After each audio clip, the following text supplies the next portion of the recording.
2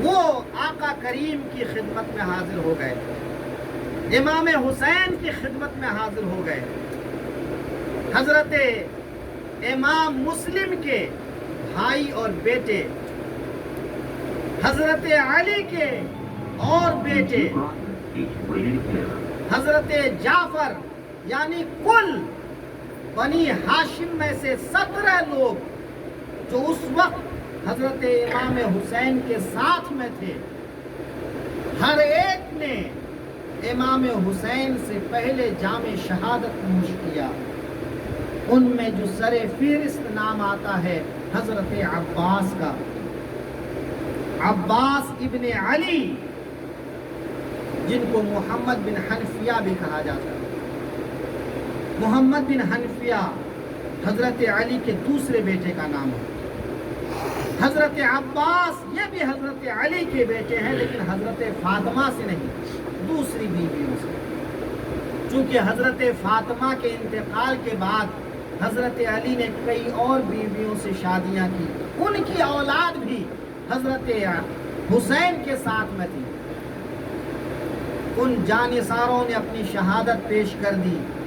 حضرت عباس نے پانی لانے کے لیے مشکیزہ لے کر نہر فرات کا رخ کیا تو آپ کے دونوں بازو کاٹ دیے گئے، پھر آپ کو شہید کیا گیا۔ حضرت قاسم ابن حسن رضی اللہ عنہ، امام حسن کے 3 شہزادے میدان کربلا میں شہید ہوئے، امام قاسم کے علاوہ اور شہزادے، امام حسن کے اور امام حسین کے چھوٹے فرزند بھی چونکہ اس وقت ساتھ میں تھے، تو امام حسن کا نسب ان چھوٹے فرزندوں سے چلا، امام حسین کا نسب بیمار زین العابدین سے چلا، تو امام قاسم ابن حسن رضی اللہ عنہ نے بھی اپنی شہادت پیش کر دی، اون و محمد نے بھی شہادت پیش کر دی۔ حضرت علی اکبر جو حضرت امام حسین کے بڑے بیٹے تھے، علی اکبر، علی اوسط، علی اصغر، 3 بیٹے اس وقت حضرت امام حسین کے کربلا میں موجود تھے۔ حضرت علی اکبر شہید ہو گئے، حضرت علی اوسط امام زین العابدین بیمار تھے، حضرت علی اصغر جو سب سے چھوٹے شیرخوار تھے وہ بھی شہید ہو گئے۔ تو امام حسین رضی اللہ تعالی عنہ نے اپنے تمام ساتھیوں کی قربانی دینے کے بعد بھی ہمت نہیں ہاری۔ آپ نے عمامہ پہنا، زرہ پہنا، حضرت علی کی ذوالفقار حمائل کی، حضرت حمزہ کی ڈھال پیٹھ پہ اٹھایا، حضرت فاطمہ کا پٹکا اپنے جسم پر باندھا، اور حضرت علی کے عمامے شریف کو سر پہ باندھا، اور خیمہ والوں کو تسلی دی، اپنی بیویوں کو، محرمات کو، بیٹیوں کو، بہن کو، خیمہ کی ان محروم خواتین کو جنہوں نے کوئی اپنے بیٹے کو، کوئی اپنے بھائی کو، کوئی اپنے شوہر کو اس کربلا کے میدان میں شہادت سے سرفراز کیا تھا۔ تمام خواتین کو دلاسا دینے کے بعد حضرت زینب سے آپ نے رخصت لی اور کہا، زینب اب اس قافلے کی ذمہ داری یہاں سے لے کر مدینے تک پہنچانا تمہاری ذمہ داری ہے۔ یاد رکھنا میری شہادت کے بعد تم پر اور بڑی مصیبت آنے والی ہے کہ کوئی تمہارا سردار نہیں رہا، کوئی بڑا نہیں رہا۔ میری سکینہ کا خیال رکھنا، میری صغرا کو میرا سلام کہہ دینا۔ امام حسین تیاری فرما رہے تھے، حضرت علی اوسط زین العابدین جو بستر بیمار پر